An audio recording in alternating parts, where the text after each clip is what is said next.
So, a lot of things happened today.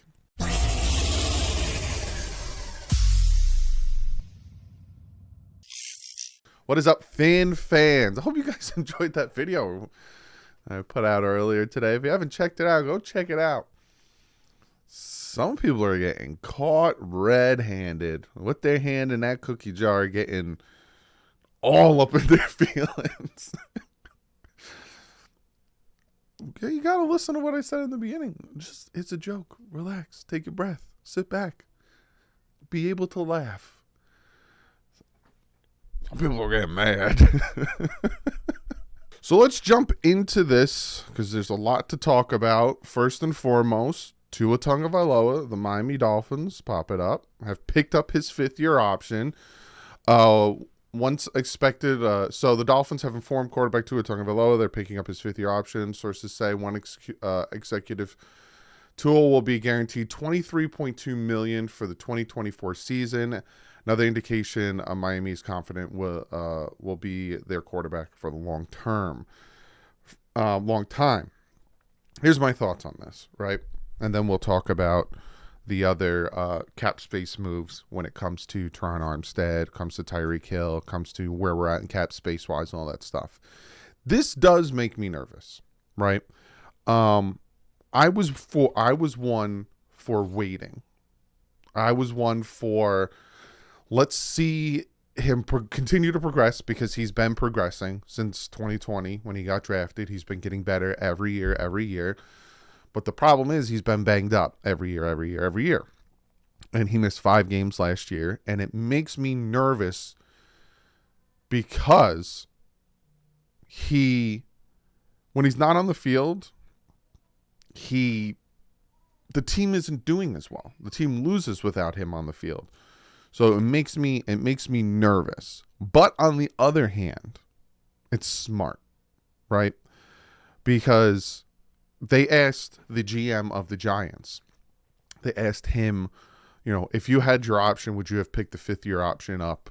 If you go back in time, would you pick the fifth-year option up for Daniel Jones? And he said he would because, look, they're paying him like $40 million now. It's ridiculous. So it makes sense. $23.2 million for Tua in 2024, especially if he balls out, especially if he stays healthy, is smart, and it's contractually it's smart. Money-wise. But if he gets hurt again, he's on the books. There's no getting around $23.2 million in 2024. He is on the books for the Miami Dolphins in 2024. This is just reiterating what the Dolphins and everyone have been saying, that the Dolphins are committed to him for the long term, right? You heard the Aaron Rodgers, Lamar Jackson, blah, blah, blah, blah, blah. And then Greer kept saying, and then they pick up the fifth-year option. He's the first one. He's the first one to get the fifth-year option picked up. I do expect Hurts, Herbert, and Burrow to get contracts. I don't expect them to get their fifth year picked up. But this is interesting. I just hope and pray that he can play a full season this upcoming season and he continues to progress. Because if not, it's going to suck. But from what he showed us, he's gotten better every year and he's learned from his mistakes. So let's hope and pray this man can stay healthy and lead this team to some good stuff. But let's jump into the other stuff. Okay, dokie. But yeah, Dolphins have made a lot of moves today and have cleared a lot of cap space. So we are going to talk about that. We are going to look at all of that. And let's jump into it. Stop rambling, Doug. First and foremost, Dolphins are converting Tyreek Hill's $10 million roster bonus and $16 million salary into a $24.835 million bonus and a $1.165 million salary, saving the team about $18 million against the salary cap per source. So it's another situation, and we will go to spot. We will look at the contracts because a lot of people think that what they do by converting the money into a signing bonus, that it's kicking it down the road per se. We'll look at it. We'll go look at the contracts and stuff. So the Dolphins converted Bradley Chubb, They converted Tyreek Hill. They also came over. They converted Teron Armstead, creating $11.876 million in cap space. Also, Savon Ahmed agreed to terms with the Miami Dolphins. Source confirmed, as Schultz report noted, Dolphins, with a lot of needs, didn't want to pay the lower tender. And if you guys remember when I talked about re-signing free agents, I talked about that they could tender him because he's a restricted free agent, $2.8 million. They actually got a deal for 1 year for $1.8 million. So they actually saved $1 million by doing that. So the Miami Dolphins right now are making moves. They're making a buttload of moves. And we're going to look at the moves they're making.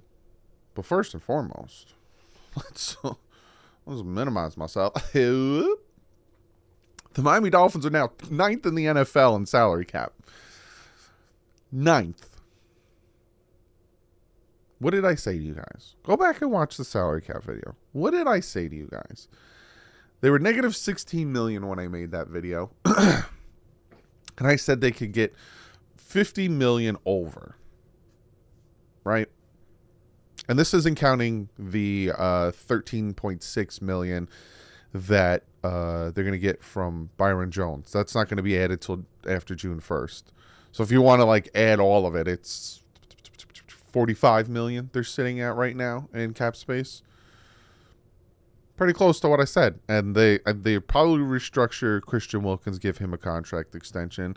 They'll probably move on from Cedric Wilson. That saves cap space. There's a lot that's still going to happen, and I talked about in that video. I'll tag it, pop the tag back up. But they're now sitting 9th. They're sitting pretty with $29.9 million in cap space.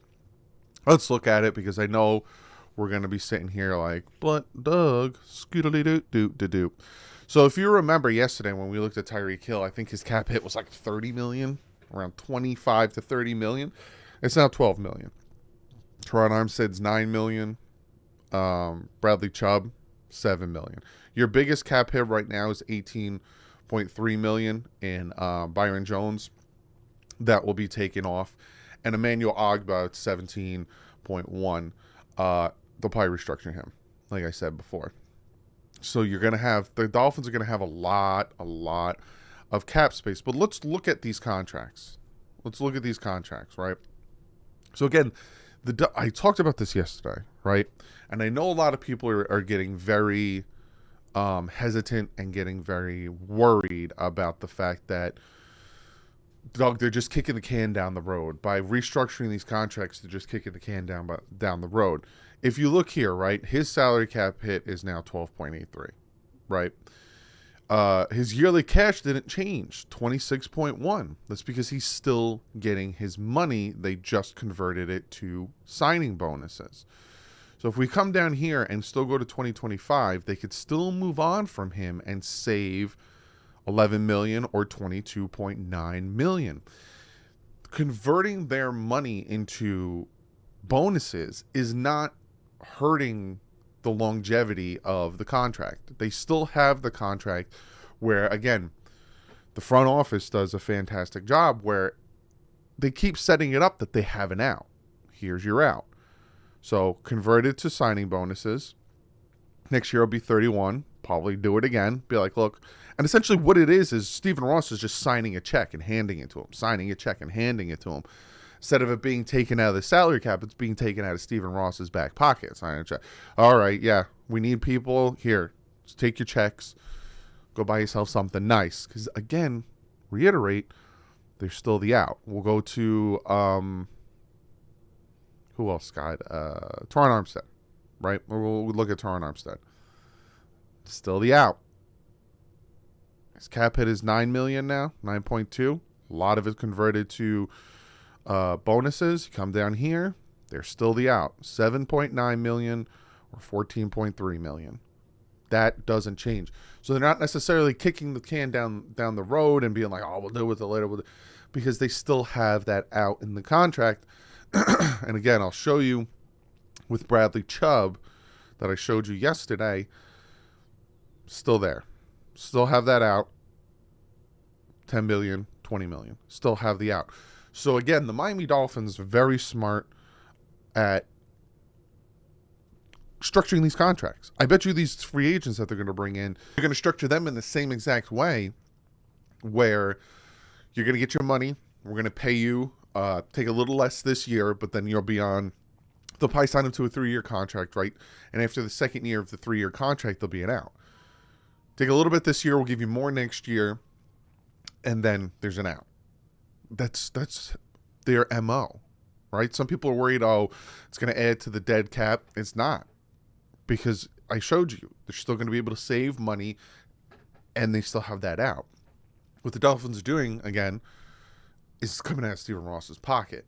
But they're making moves because they know that there are areas they need to fill. Corner, offensive line, linebacker, running back, tight end. 5 positions that they need to fill. Some of them they could do in the draft. Again, they have 1, 2, and 2 3s. You could still get some very good players and potential starters. Robert Hunt was a second rounder. Javon Holland was a second rounder. Like, I can name... Chris Greer is fantastic at drafting in the second round. He hasn't been good offensive line-wise at drafting in the first round.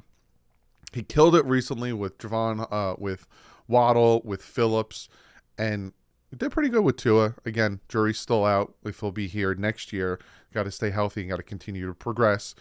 But he did well there. He didn't do good with Austin Jackson. He didn't do good with Noah Igbenogany. Did well with Mika. Did well with Christian Wilkins. See what I'm saying? But his second rounders tend to hit. So we'll see how that pans out. But they have money now. $29 million. They have another 13.6 coming their way after June 1st. You restructure. Here, I'll show you again what we could do. Go to team. Again, this is Spot Track. If you want to know what I'm using, it's Spot Track. Manage roster. And then you come down here, right? Emmanuel Ogbah, we restructure his base salary. Boom, we're sitting at $39 million. Do the same thing. He's going to be cut, but it's only 4. So just to imagine, it's 13.6. And then you come down here, Cedric Wilson trade. Like I said, we'll send him to the Cowboys. And they'll send us a pick, whatever. 48.6. And again, let's take this off, right? And let's say no, I got rid of it. I was gonna say, so it's 40 whatever, right? We still have Byron on the books, but again, it's 13.6 in savings there. Is there anyone else? Like Connor Williams, they don't really have here contract extension. I'd give Connor Williams a contract extension, probably cut down that $8.3 million because he has the longevity. Durham Smythe, I'd probably give him a contract extension. That's probably it. Oh, Christian Wilkins. Give him a contract extension. Probably knock that 10 down to probably about 7. So that's what, 3. You're probably saving another 7-8 million. Boom. You're looking at about 50 million in cap space. So I expect all of these things to happen. I expect people to get re-signed. I expect someone to get traded, and I expect at least one more restructuring, probably Emmanuel Ogbah. And the Dolphins are going to be players in free agency. They're going to probably go after some big names in the first wave of free agency. And then when the 13.6 hits from Byron, they'll use it towards the draft picks and maybe carry over and depth. You never know. After the draft, someone might get cut. Usually happens. A big name all of a sudden. I think Julio Jones got released after the draft. There's some big names all of a sudden they got released after the draft. And you're like, oh, so-and-so's available. Let's go out and get him. But big moves are going to happen. I normally tell you I'll see you Monday. But I'll probably make a video tomorrow if something happens. And I'll probably make a video on Sunday. Because I feel like this weekend stuff's going to happen. And then Monday, Tuesday, and Wednesday, free agency, right? Tampering period and the free agency on Wednesday. What I'm thinking of doing, just so I can get you stuff hot and fresh, is when we do sign players, I think I'm going to make shorts about them. And then I think not towards the end of the day, but probably around like 3-4 o'clock, I'm going to make a full video talking about everyone we got. You know what I'm saying? So like Monday, if we go out and before 3 o'clock, we sign like 2 or 3 people to agreements, because again, it's a tampering period. I'll make a quick short about it. And then around 4 o'clock, full display. And then after that, if things happen, you'll just get videos popping out. Same thing with the next day. Same thing with the next day. So it's going to be crazy. If you haven't yet, hit that subscribe button. Can't wait. Linebacker, tight end, right tackle, corner, running back. Those are mommy's needs. But on that, I'll see you tomorrow. Like usual, stay classy. Fins up.